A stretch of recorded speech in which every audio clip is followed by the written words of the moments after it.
काय माझा स्वामी पाहिना तुला उत्कंठाला अरे ना पाहिले दुरून आणि स्वामीचं मला दर्शन अशी अंतकरणामध्ये उत्कंठा लागलेली आहे. प्रत्येक कर्माची विचारून या पाहिले ते पवित्र स्थान भाविका ते श्रीकृष्ण ग्रह पूर्ण आदर या विचारीने.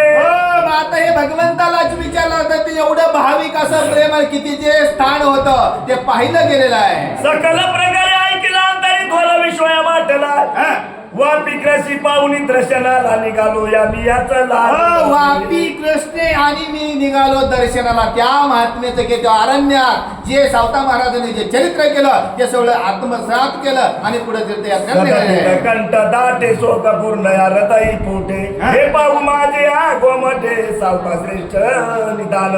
माझं त्या सावता महाराजाचं चरित्र ऐकलं, सावता महाराजाचं कार्य ऐकलं, सावता महाराजांनी भगवंताला प्रसन्न करून घेतलं. ही ऐकलं ती ऐकून माझं हृदय फुटायची वेळ आलेली आहे. नेत्री थोरवाया जळ मना झाली थोर व्याकुळ अरे तुझे कीर्तन प्रेमळ कोठे ऐकूयाच सावध.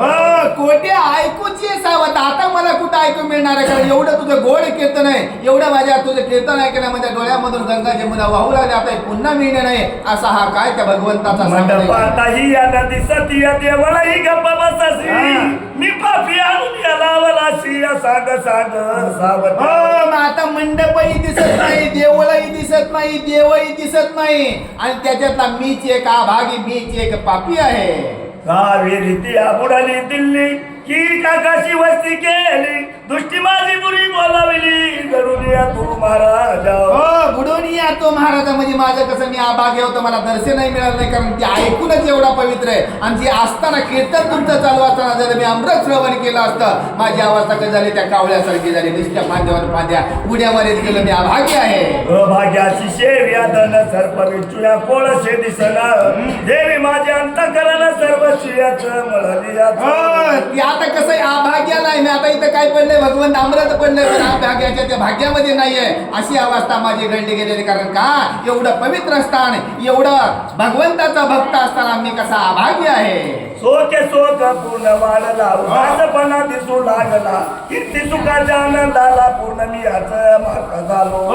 शोक शोक वाढू लागला आहे का नाही. जे अंतकरणामध्ये पस्तावा होता ते कळला गेला आणि कसं हे कसं दुर्गुण बाजूला गेले आणि मी तुमच्या भक्तीला लागलो, मी तुमच्या चरणाला लागलेलो आहे. निर्वाण स्थळ गाठीले माते का मागे ठेवले सावता रत्न कोटेला पावले मज का हो दिसेना. मग सावता महाराज तुम्ही तुमचं सार्थ करून घेतलेलं आहे. आता मला ठेवणे माग मला का ठेवलं गेलेलं आहे. मुमुक्ष रत्न तेरा तोर नागाबाई गंभीर माते का झाली आता दूर हृदय चूर होत असे. मुमुक्ष ते श्रेष्ठ काय झाले श्रेष्ठ नागाबाई तू आता माझ्यापासून का दूर झालेले किती दुःख झालेलं मुक्त केलं गेलेलं आहे अशी अवस्था बोलताय. कार्य प्रधान जनाबाई अतिथ्या वंदता आनंद देईतीयत झाले माझी सोय पूर्ण भागी ठरली. कार्य प्रधान ती जनाबाई. आता ती सगळं त्या जनाबाईला मला माहिती आहे का नाही. मला तुला माहित नाही पण जनाबाईला माहिती आहे माझं कार्यक्रम ती जाणीव त्या पंढरंगाने दिली, जाणीव त्या पांडुरंगाने दिली हे सर्व कथा त्याला जनाबाईला माहिती आहे. हजारो याच कत्रप्त केले मला का दूर सावत्या मग फसविले पूर्ण केले सावत्या मज फसविले हजारो भाविकांना तृप्त केलं मला एकटीलाच काय केलेले तो बाजूला काढलं गेलेला आहे. तू सकलाची तारी आणि माती कोण उतारे अखंड शोक तुझा तरी कोण दुरिया करील. किती दुःख झालेलं बघा आता सर्वांचा तो उद्धार करतील सगळ्याला तारलं गेले आता माझा कोण उद्धार करील असं तुम्ही का गुप्त झालेला आहे. कोण तुझा पता सांगेल उदास दिशे आलं सकल आश्वर्य दिशे आयुष्याल बागेची याच वगैरे. मग आता भेटायचं म्हणलं तरी तुझा पत्ता सांगणारा कोण आहे विश्वामध्ये कोण मला भेट घालून दिलं या अरण्याच्या ठिकाणी मी तुझा कुठं शोध घेऊ. भरता ही अजावी वनिता त्याही न सर्व जाणता मी अवस्था जगाला या मला आता पाहावे नाव. आता ग्रंथकाराने सांगितलं पती विना पत्नीला आसरा नाहीये तसं तुझ्या विना मला आता या अरण्याच्या ठिकाणी मला तुझा आता तुझा पत्ता आणि तुझं ठिकाण कोण सांगणार आहे. सांग तू कोठे असाची मध बेनेला पलाशी पूर्ण कृपा तू झालाशी शोक नाहीशी कोणाव. सांग सांग कोठे लपलाशी. आता सांग कुठे लपलेला यमाच्या भयाने लपला की काय असा मला पत्ता कोण सांगणार आहे. बाबा किती विघ्न किती दुःख झालेलं आहे असं मला तुझी कधी भेट होईल. तुला कोण मज दावी पत्र या कलत्र याची विचारी मग पिंगळा तुझं प्रकटवी सांग रे दयाळा. सांग रे दयाळा हे पिंगळा आता पत्र आणि तुला टपाल, तुला कोण फोन करणार आहे, कोण तार करणार आहे, असंही मला लवकर सांग. माझ्यावर काय कर, कृपा कर. आनंदाने उड्या मारल्या, प्रेमाने डोळणी घातल्या, सर्व तळीया दिंडुल्या पाहिल्या तुझी भेट नाही. मग सगळीकडे उड्या मारल्या, सगळीकडे लोटांगण घेतलं, सगळीकडे जागरण केलं, पण तुझी भेट आजपर्यंत काही झालेली नाहीये. शोक पूर्ण केले ध्यान करून या गेले अवसान, समाधी कंटाळून मूर्छित होऊन पडिलो. शोकीत माझं काय झाले अवस्था झाली, सगळीकडे दमलो गेलो, म्हणून मला काय मूर्छना आलेली आहे आणि तुझ्या समाधीजवळ येऊन पडलेलो आहे. मूर्छेनं पूर्ण शांतविले तरी ध्यान या प्रकाशिले, जन्मोजन्मी तुझं पाळिले आता आससी निराळा. आससी निराळा या मूर्छेमध्ये तू पाळलेलं, पण या मूर्छेतून मला वेगळं करावं. सगळ्यातून तू कसा निराळा आहे असं बघा किती दुःख झालं, कारण भेट नाही झाली ना भगवंताला, आणि तुझी माझी भेट नाही झाली म्हणजे माझ्याकडे एवढी दैन्य अवस्था आलेली, आणि या शोकामधून तुम्हाला सावध तुझा कर. नवे मजा हवे या माझ्या त्याला तुझा थोर अनेक गुप्त देव सार तुझी एक झालसी. आता देव आले, सार आले, सगळे गुप्त आहेत हे सगळे, पण तू एकटाच झाला. तर कोण कोणी इथं आलं होतं, कोणी कोणी तुला समाधी घ्यायला आले हे फक्त तुला एकटाच माहिती, मला तर काय तुझी भेट झालेली नाही आहे. माझा उत्तम प्राणे काळ सर्व आनंद होय विशाळ, हे नवे असो कसाळा तुझा हे आवे घेऊ. माझा उत्तम प्राण काळ आहे कसा, आता तुझ्यामुळे होता, पण तुझा किती उत्तम होता, तुला सर्वच आले होते, पण मला बघण्यासाठी कोण आहे आता, असं हे दुःख व्यक्त करू लागलेले आहे. देव भक्त प्रेम पूर्ण तुझं झालं निर्वाण, चला आता जावं आपण पंढरीशी या सत्वर.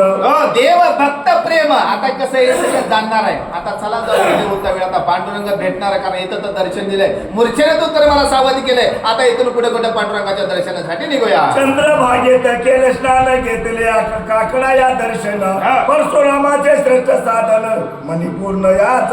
चंद्रभागे मध्ये केले स्नान, घेतला आरती काकडा, आहे का नाही, पांडुरंगाच्या सानिध्यामध्ये गेले, त्याच गंगेमध्ये स्नान केलेलं आहे, आणि काय पुढे निघाले सांगा.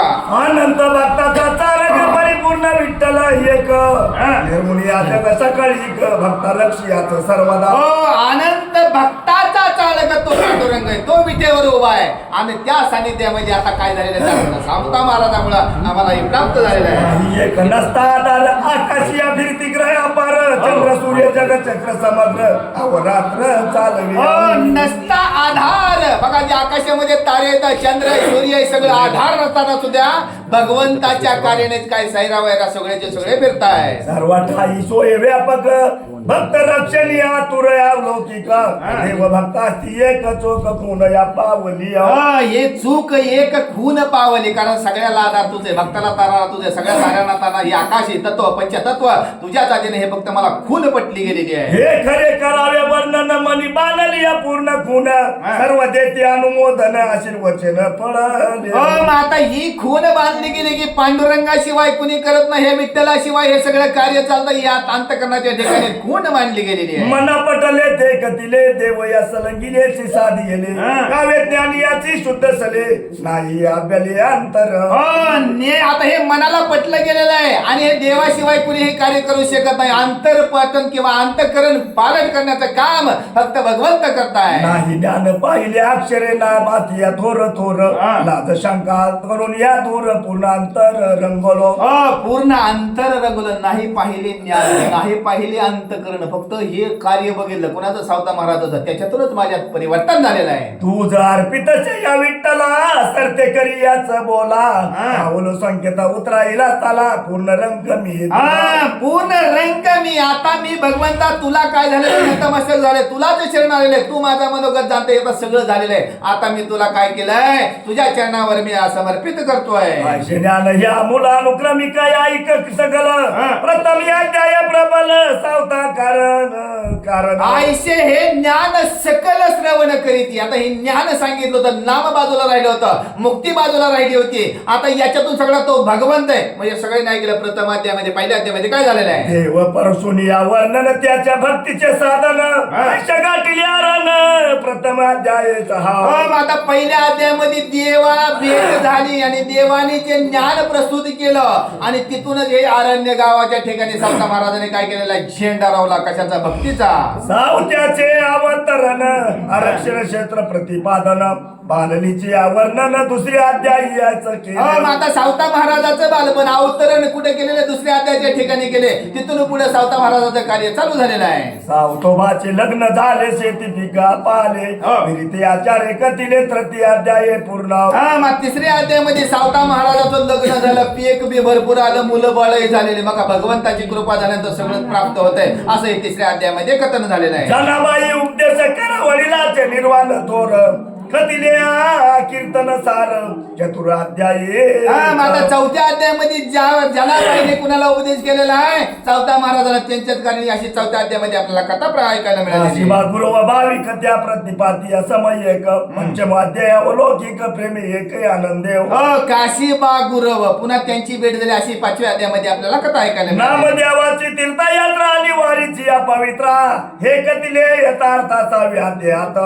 आता ही ज्ञानदेवाची तीर्थयात्रा ही कथा आपल्याला सहाव्या अध्यायामध्ये ऐकायला मिळाली. आरणीचे हिचा प्रकार त्या मोडील या पुराथार सावता अध्याय अपार निवृत्तो तत्व या प्रतिपाद्य. त्या आरण गावाची पहिली जी प्रथा होती ती मोडली कुणी सावता महाराजांनी अशी ही कथा आपल्याला सातव्या अध्यायामध्ये ऐकायला मिळाली. ज्ञानदेव नामदेव असा देव या सादेवीला उदिरी अध्यास आठव्या अध्यायी या माहितीचा तो परिपूर्ण म्हणजे त्याच आरण गावामध्ये आठव्या अध्यायामध्ये ज्ञानदेव नामदेव आता काय केलं? ज्ञान नव्हतं, नाम नव्हतं. हे नाम प्राप्त करण्यासाठी भगवंत कुठे गेला? आळंदीहून कुठे जावं लागलं? आरणवाडीसाठी. कारण का?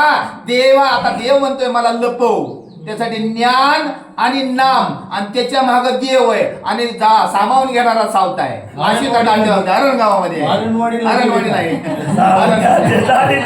सावत्याचे जाळीले गरविरी बुजविली अनासा पार तीर्थाले विरिया तोर नव्यात कधी येले. नव्यामध्ये कथन केलेलं आहे. पाणी होत ती विहीर आटवली गेली कारण या सावताची काही परीक्षा बघायची भगवंताने कार्य केलं अशी कथा आपल्या नवव्या अध्यायामध्ये प्राप्त झाली. वासंती सावता संवाद मुक्त या प्रक्षिया बोध दशमी कथिलय आघात परिपूर्ण रसाळ. वासंती हा संवाद 10व्या अध्यायामध्ये सांगितले. 5 ज्ञानेंद्रियांनी 5 कर्मेंद्रिया देहाला कसं भुलवलं जाते अशी ही वासंती नावाची जी इच्छा आहे हे सावता महाराजाकडे 10व्या अध्यायामध्ये कथन आले. देवाने खुरपणी केली बी जवळ पूर्ण आलेली सर्व साह्य पूर्ण कथिली एकदशमी अध्याय.